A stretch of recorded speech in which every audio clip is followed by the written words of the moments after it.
Trendsetters, welcome to Learn Extra Live. Finally, we are on grade 12 Life Sciences with Aslam. How are you, Aslam?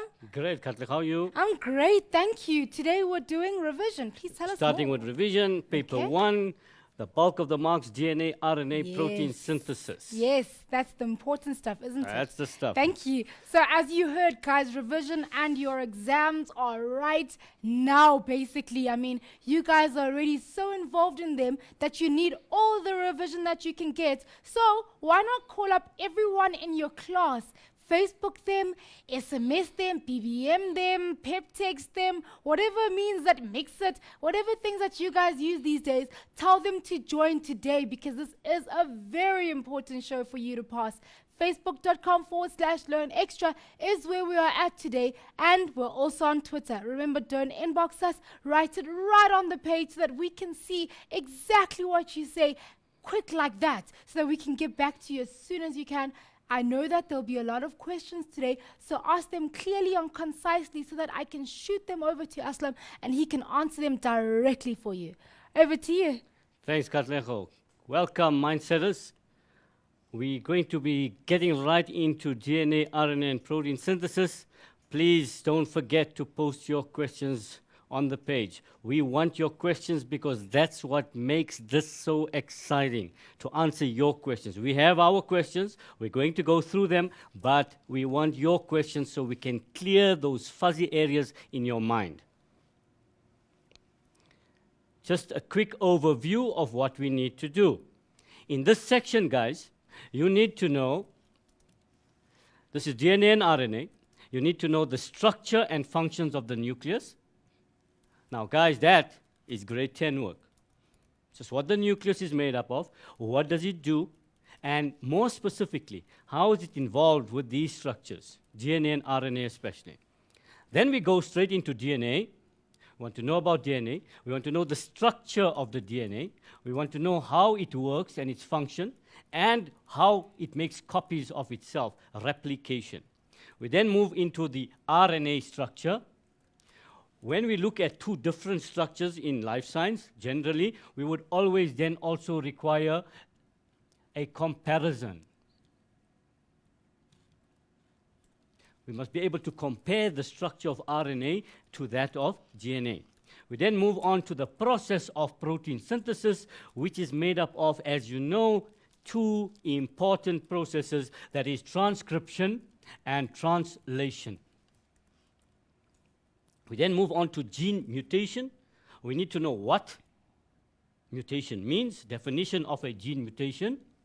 We must also know the types of mutation and the effects of these mutations on protein synthesis. In other words, when a mutation takes place, first of all, what do we mean by this word? Secondly, when it does take place, what are the different types? And finally, how does this affect protein synthesis? We then move on to DNA sequences, or some books may call it DNA profiling or DNA fingerprinting. That's the first part.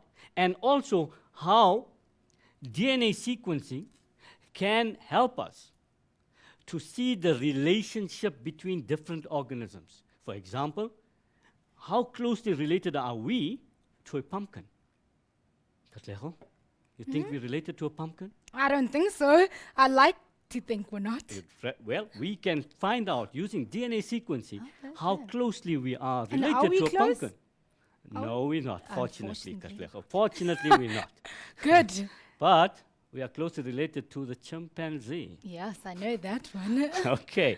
Lastly, we look at recombinant DNA technology. That word gives me problems all the time. Recombinant DNA technology. In other words, how we can use our knowledge of DNA to advance medicine and our knowledge of organisms generally in terms of the technology, how we can cure, how we can study diseases, etc., using DNA.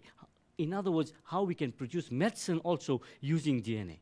Interesting stuff, guys. This section should keep your juices flowing all the time.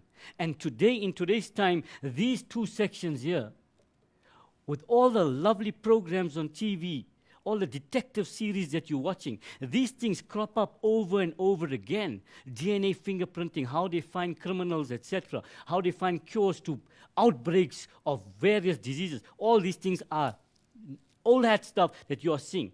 The time when we wrote this stuff, we didn't do all of this anyway, but, Katlego, in our time, you know, there was no medical series like this. Really? That's right. Wow. So you guys had no CSI and Nothing. Oh my word. I remember we had one lawyer program that was, and one was a university and order, best eh? professor. No, before law. I'm coming before law and order. Look at the color of my beard, Katlego. So do you guys have Rescue 911? Before that. even. Before that even? Oh, wow. There we go. All right, guys. That's the overview of what we have to do. Now, let's go straight into the question. Remember, we have taught all of this before. It's on the on the Mindset web page, etc. You can look at that. You can look at our notes, etc. Now, we have selected some new, fresh questions to test all of those topics that we have spoken about. So we're looking at the first question here. It says the diagram below shows part of a DNA molecule. So they're telling you up front that this is a DNA molecule. Some questions may not be so explicit. They may say the diagram below shows a molecule. Or they can say it shows a strand of a particular nucleic acid. Remember, we only have to concentrate on two nucleic acids, and that is DNA and RNA. Let's go into this question. So they've given you a lovely diagram there, and they say provide labels for parts 1 and 2. So obviously, guys, you need to be able to label messenger RNA, transfer RNA, DNA, etc. That's the first level of your knowledge. You need to be able to know the structure. And the best way to learn the structure, label a diagram or draw the diagram. Draw the same diagram and label it. So in that way you are learning. Don't learn a chunk from a paragraph or a chunk from a textbook explaining the structure of DNA, explaining the structure of RNA. Get the picture in your mind's eye. And that way, when you are explaining it, you are closing your eyes, you're seeing the DNA, and you are explaining on the paper what you see. Remember that. So labels for 1 and 2, where's 1 there and 2 there. The one on the outside is the phosphate. Not phosphorus, it will be marked incorrect. Phosphate. And the one on the inside, because they said DNA, they would require you to be specific. Last year in the exam, a similar question came up, and the learners wrote sugar. And this was marked incorrect. Why? Because it was a DNA, you had to say, the examiners say, you must be able to say, if you are using DNA, that this is deoxyribose sugar. You must be specific, guys. And in RNA, that would be ribose sugar. Deoxyribose sugar in DNA and ribose sugar in RNA. We're touching on both as we're going along, and we'll come to some of those questions again later. Good. Still with the same question, 1.2 says, during a particular process, the DNA molecule presented in section B of the diagram, this one here, is built up from the molecule shown in section A. This is also part of the DNA molecule. And they're saying in a particular process, this part is built up from here. They wouldn't say that, they wouldn't use the word copied in this question, because if they use the word copying, it would have given the answer. So they use the word built up, but it's the same process. And the process that we are talking here, process is called replication. DNA replication. Rather, write the word DNA replication so you get the full mark there. In what part of the cell does this process occur? Yes, you got it right. That is in the nucleus. If you want to be more specific, you can say in the nucleoplasm. But nucleus is correct there. Identify parts 3, 4, and 5. Go back to the diagram. 3, 4, and 5. And if you look at them, 3 is adjacent to adenine, 4 to thymine, and 5 to cytosine. And if you remember our lesson on this section, I told you to remember at, and I also asked you to remember cute girl. Katlecha we're talking about now. Cute girl. Cute lady. Really? Lady. Not cute. I don't like cute. Maybe something else. I'll think about We'll what think else. about it. You'll let me know after that. Okay. So we got adenine at. So with adenine, 3 would be thymine. I'm just going to put the letters. You know what they stand for. Thymine. And if adenine combines with thymine, then what would thymine combine with? Obvious.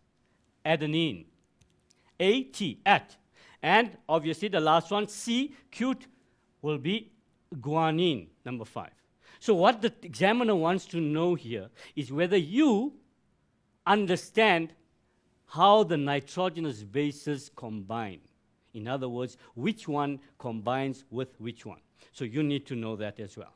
At, cute girl. Remember that? You safe.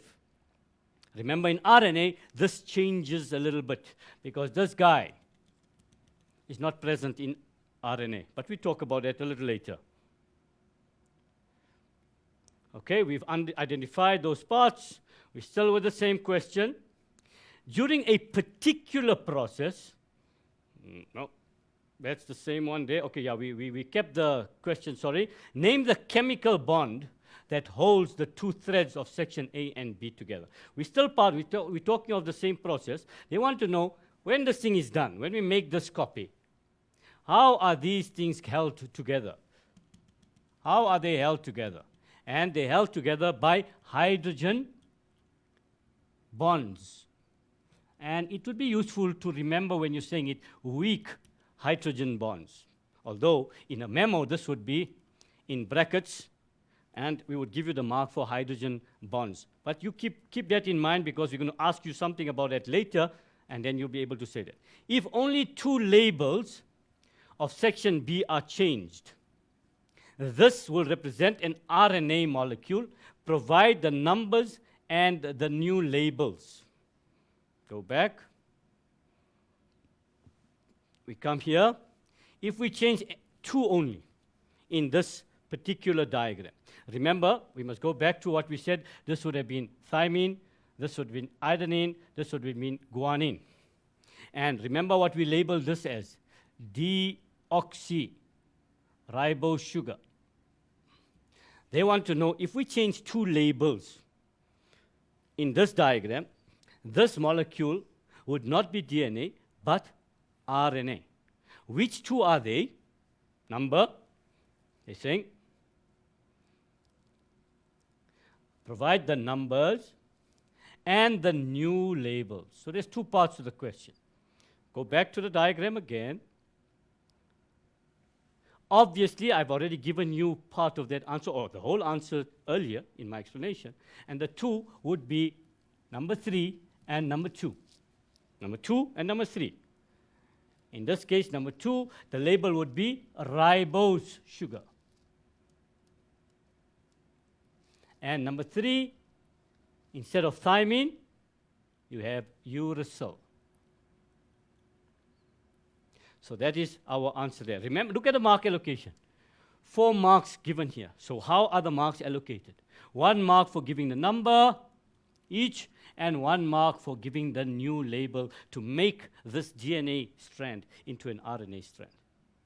Excellent stuff, guys. We need to know how to answer that. Next question says, the diagram shows that whatever during a particular process in this, we're carrying on with this thing here. If section A remains a DNA molecule, what kind of RNA molecule is represented by the newly labeled section B? Remember what now you got to think carefully. Obviously, you won't have the question all on 1 page, but you got to think carefully. What did you do the step before? You made that DNA part, you made it into RNA. And you know that we have 3 types of RNA. Messenger RNA, transfer RNA, and ribosomal RNA. They want to know from you if this new RNA molecule was made from a DNA molecule. then which of these three is this RNA? And you needed to know your protein synthesis for this, obviously, guys. And the answer, obviously, is messenger RNA. Because DNA gives rise to messenger RNA, and messenger RNA, in turn, codes for the specific amino acids to be carried by the transfer RNA. We're going to go into protein synthesis in detail later. We'll talk about it again. But for now, just so that you are with me on the same page in terms of what I'm saying here. That's why the answer here is messenger RNA. The last question here, G, says tabulate 3 structural differences. Structural differences. You can't talk about the one being in the nucleus and the one being in the cytoplasm, because that is not a structural difference. We are only interested in structural differences here. And obviously, I've given you some already. DNA, before we even, let's go to what we've spoken about. DNA has adenine, guanine, cytosine, and thymine, whereas RNA has adenine, guanine, cytosine, and uracil. Secondly, I said DNA has deoxyribose sugar, and RNA has ribose sugar. The last difference comes in the fact that DNA is a double strand, and RNA is a single strand. Some textbooks and some authors talk about the fact that in DNA you are not going to get hydrogen bonds. In DNA you'll get hydrogen bonds, and in RNA you do not get hydrogen bonds. But in a memo situation, that mark would be added most of the time to this one here. Because, and that is why it doesn't have a hydrogen bond. Because DNA is double-stranded, it has a hydrogen bond, and RNA will not have hydrogen bonds because they are single-stranded. So that would be an alternative to this particular one. So in other words, if you gave both, you may sometimes, depending on how the examiner puts out the memo, you may not get both marks. So please be careful. These are the 3 major differences between DNA and RNA in terms of structure. If you want to go further, if they just kept out the word structure there, then you're going to talk about the different types of RNA and the different types of DNA. Remember, we get nuclear DNA and we get mitochondrial DNA as well. And we learn a lot about mitochondrial DNA in a section on evolution. So you could have used that. Then you could have used another difference about where DNA occurs and where RNA occurs. You could have done that as well. So those are some of the other differences if they did not specify structural differences. In that sense, remember that. Also here, let's look at the mark allocation. You would have got 1 mark there, 1 mark there, 1 mark there, 1 mark there, 1 there, 1 there. That's 6, plus 1 for drawing the table because they asked you to tabulate the differences. Also in a table, keep the differences adjacent to each other. You can't talk about thymine here and next to it ribose. Although it's correct, but it's not a difference here. So you lose the second mark. So keep those things in mind. Remember, tabulate, put your table, complete the columns and the rows, and keep your differences together. With that, I've said a lot.